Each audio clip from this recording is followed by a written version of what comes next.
And welcome to the East Room of the White House, decorated for the holiday season and to celebrate the gift of gratitude. It's an appropriate backdrop for this ceremony, we believe, because our hearts are overflowing with gratitude today as we honor the unparalleled courage and commitment to duty and the indispensable, indisputable gallantry and it's just hard to explain where your soldiers got the courage they got. Late Sergeant First Class Alwyn Cash, late Sergeant First Class Christopher Solis, Master Sergeant Earl Plumley, and our nation's newest recipients of our highest military award, the Medal of Honor. I want to thank all of our distinguished guests that are here today, the Chairman of the Joint Chiefs, the Secretary of the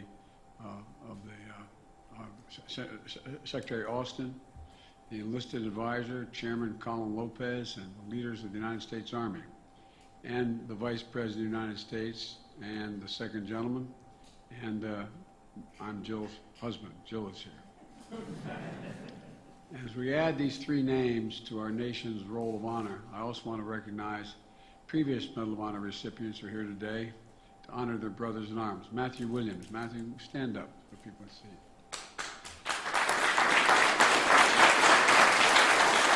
Thomas Paine.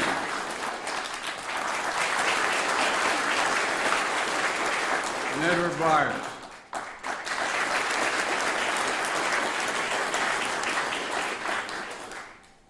Each of you know what it means to stare down danger and summon the strength in the moment of trial. We're grateful for all that you three have done, so many more. And the family of Sergeant First Class Alwyn Chase has been 16 years, this has been 16 years in coming. Representative Murphy, Representative Walz, thank you for your efforts, continued efforts, along with the team, Sergeant Cash, his commanders, Commander-in-Arms, his medical team, and the family, who worked with such dedication over so many years to make this recognition possible. October 17, 2005, Sergeant Cash was commanding a Bradley fighting vehicle on night patrol in Iraq. They came under enemy fire. An improvised explosive device detonated, igniting the vehicle's fuel and engulfing it in flames. The sergeant extracted himself and without hesitation turned back to the vehicle to help free the driver and extinguish flames on the driver. In the process, Sergeant First Class Cash uniform, drenched in fuel, caught fire, causing severe burns. Patrol was still taking enemy fire, but Cash thought only of his fellow soldiers trapped in the troop compartment. So he pushed his own pain aside and returned to the burning vehicle and pulled 4 soldiers free. 4 more. At this point, with the 2nd and 3rd degree burns covering almost 75% of his body, his uniform mostly burned away, the sergeant saw there were still 2 soldiers and their interpreter unaccounted for. So he went back into the inferno for a 3rd time and got everyone out of that inferno. That was his code. His love for his 3rd Infantry Division ran deep. No soldier was going to be left behind on his watch. When helicopters began to arrive, he insisted that his troops be evacuated before he would go. Later, at Brooke Army Medical Center in Texas, where he and other members of his team were taken for treatment, when he regained the ability to speak, his first thoughts were for his units. He asked, first thing, how are my boys? How are my boys? Alwyn Cash was a soldier, a warrior who literally walked through fire for his troops. Sergeant succumbed to his injuries in November 8, 2005, surrounded by those who loved and loved him. He was a hero. He was a beloved son and brother, a proud husband and a father of 3 children. Sergeant Cash and his family gave everything for our country.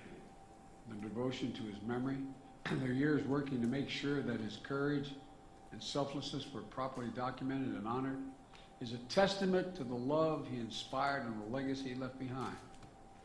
Sergeant First Class Cash is now the 7th individual to receive a Medal of Honor for his actions in Operation Iraqi Freedom, and the first African American to receive it since the Vietnam War. And Tamara, Alexis, Cassino, I'm so honored to award your husband, your dad, your brother, recognition that he earned. I know it's tough. As honored as you are, it's got to be tough to be here today. He'll be remembered. He'll be remembered forever. Sergeant First Class Christopher Solis was an Army Ranger through and through with 175. The Rangers lead the way. On July 12th, 2018, nearing the end of the fifth deployment, Sergeant Solis was leading an operation in the Paktika province of Afghanistan. Not a very friendly place. To clear the area of enemy forces. Attacked and pinned down by a large force, the sergeant exposed himself to the enemy fire in order to retrieve a heavy weapon system that allowed his team to fight back and reach the secure location. During the firefight, a member of his team was critically wounded as they called for medical evacuation. But as the rescue helicopter arrived and began taking fire as well, the sergeant knew it was critical to get his wounded teammate loaded and treated. So he once again, knowingly and willingly, stepped into the enemy's crosshairs. Sergeant Solis used his body as a shield for the aircraft and his crew against the heavy incoming fire. The helicopter began to take off and he put himself directly between the cockpit and the enemy, ensuring the aircraft could depart and sustaining what would prove to be a mortal wound. He knew he was hit, but he waved for the aircrew to depart without him. In the face of extreme danger, he placed the safety of his team and his crew above his own. I can offer no better encapsulation than the words of the U.S. Army ambulance pilot in command that day. He said, quote, "Courage to me is putting your life on the line to save the life of another, as demonstrated by Sergeant First Class Chris Solis, who died protecting my crew," end of quote. Christopher Solis was courage made flesh. Today, we add his name to the elite vanguard of American warriors who generation after generation have strengthened and inspired our nation with their unwavering bravery and service. His legacy lives on in the lives he saved, the teammates he mentored, and the memories he made with his beloved wife, Katie, and especially in their precious daughter, Shannon. Thank you for sharing your dad with our country, Shannon. We'll never forget the debt that we owe you and your whole family. August 28, 2013, then Staff Sergeant Earl Plumley was snapping a quick photo with members of his unit at Forward Operation Base Ghazni in Afghanistan.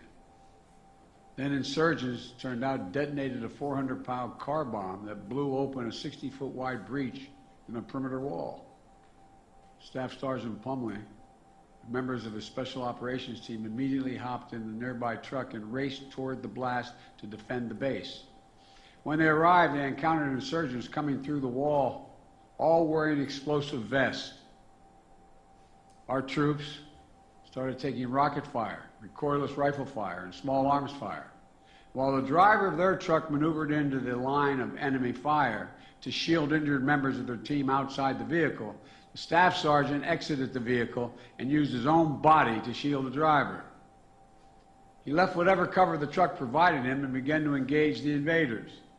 Outnumbered with no regard for his own safety, at times armed with only a pistol, Staff Sergeant Plumley attacked the insurgent forces, taking them on one by one. And time and again, Bullets flew by, sometimes only inches away. And time and again, Staff Sergeant Plumley closed with the enemy. On multiple occasions during the fight, the insurgents detonated their vest right in front of Plumley, at one point hurling him into a wall and injuring his back. When a fellow soldier was severely wounded, Plumley immediately ran to the soldier's position, carried him to safety, and administered tactical combat casualty care before returning to the fight. Ultimately, Staff Sergeant Plumley was able to organize 3 Polish soldiers to mount an effective defense of the base, clear the area, and regain the security posture. His heroic actions in the battlefield leadership gained the recognition of some of our highest military commanders, including the man who knows a little bit about battles, our chairman of our Joint Chiefs, General Milley, and General McConville, who are here today. We're here today to honor him as well. They saw extraordinary bravery when then Staff Sergeant Plumley did, and they understood the worst outcome he prevented from taking place. They understood what would have happened had he not done what he did. Now, Master Sergeant Plumley has this recognition has been too long in coming, delayed for you and your family as well. And no one will ever forget how you sprang into action when the enemy attacked our base. I'm grateful for your continued service and dedication to the country. And that goes for your wife Terry and your children Lily and Lincoln as well. Because it's not just the person who wears the uniform who serves. It's the whole family who serves. The sleepless nights, the missed holidays, the empty chairs, the celebrations, the way you give back to your community. The English poet John Milton once wrote, "They also serve who only stand and wait. They also serve who only stand and wait." While today we honor 3 outstanding soldiers whose actions embody the highest ideals of selfless service, we also remember the high price our military members and their families are willing to pay on behalf of our nation. We remember the strength and the sacrifices of these military families, caregivers, and survivors. And we remember and renew our sacred obligation to those who serve this nation in uniform. As a nation, we have many obligations to our children, the elderly, those in need, but we have only one truly sacred obligation. Sacred obligation. That's to properly prepare and equip those troops we send into harm's way, care for them and their families, both while they're deployed and when they return. That commitment never expires.